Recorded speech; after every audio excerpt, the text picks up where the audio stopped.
and like other countries, it is broken up into subdivisions. In this case, 10 provinces and 3 territories. The easternmost province of Canada, while the closest one to Ireland, is Newfoundland and Labrador. Yes, I said that right. Newfoundland and Labrador. This is made up of the island of Newfoundland and the much larger continental region of Labrador to its northwest. The two regions aren't even connected to each other, with the 20-kilometer wide Strait of Belle Isle dividing them. So how is this province made up of two separate regions? Why did it only join Canada in 1949? And what is being done to connect Newfoundland with Labrador?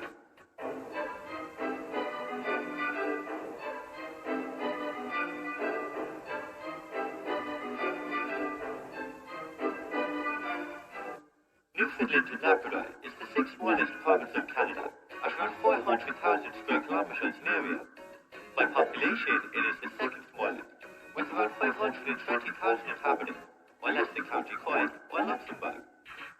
The continental region of Labrador makes up 71% of the province's land area, but is home to only 6% of its population. The majority live on the 109,000 square kilometer island of Newfoundland, and over half of these people live on the Avalon Peninsula in the southeast of the island. It is here where the capital and largest city of Newfoundland and Labrador, St. John, is found. The next three largest urban areas are dotted around the island of Newfoundland. These are Corner Brook, Grand Falls, Windsor, and Gander, which is famed for Gander International Airport, once one of the largest and most important in the world. Today, St. John's International Airport is the busiest in the province, with flights to the UK, USA, Mexico, and many other locations within Canada. The largest city in Labrador is the fifth largest in the province, Labrador City, which is home to less than 8,000 people. Roads connect the major cities in the province, while the last railways in Newfoundland were closed in the late 1980s. The majority of people in Newfoundland and Labrador speak English, though unique varieties of French and even Irish were found here before. Some indigenous languages are also spoken in parts of Labrador. The south of Newfoundland has a cool maritime climate similar to Ireland. The further north you go, the colder it gets, as you find yourself passing through the subarctic climate up to the tundra of northern Labrador. So that's the brief introduction to Newfoundland and Labrador. So why is the province made up of Newfoundland and Labrador? Like many geographic anomalies, the reason is the British Empire. The British settled the island of Newfoundland, while the French colonized Quebec. 2 points of contention between these two powers was the ownership of Newfoundland and the Labrador Peninsula. The English first attempted to formally settle the area in the early 17th century, but France also had a claim due to a Basque fishing settlement. At the Treaty of Utrecht in 1713, France recognized British ownership over Newfoundland.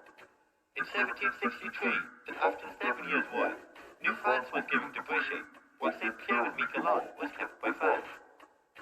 However, in 1809, the British Imperial government detached Labrador from Lower Canada and gave it to the Newfoundland colony. I couldn't find a definite reason why they did this. It was something to do with fishing. The exact border between Labrador and Quebec was never officially set, giving birth to a border dispute on the Labrador Peninsula.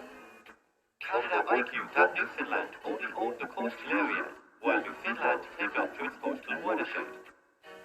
By now, both Canada and Newfoundland were semi-independent dominions within the British Empire.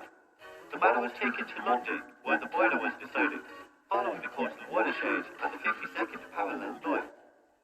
The Quebec government within Canada never formally accepted this. The Great Depression caused the Dominion of Newfoundland to give up its independence. Newfoundland recovered after the war, and now its people had a choice: to remain a colony of Britain, to regain independence, or to join neighbouring Canada.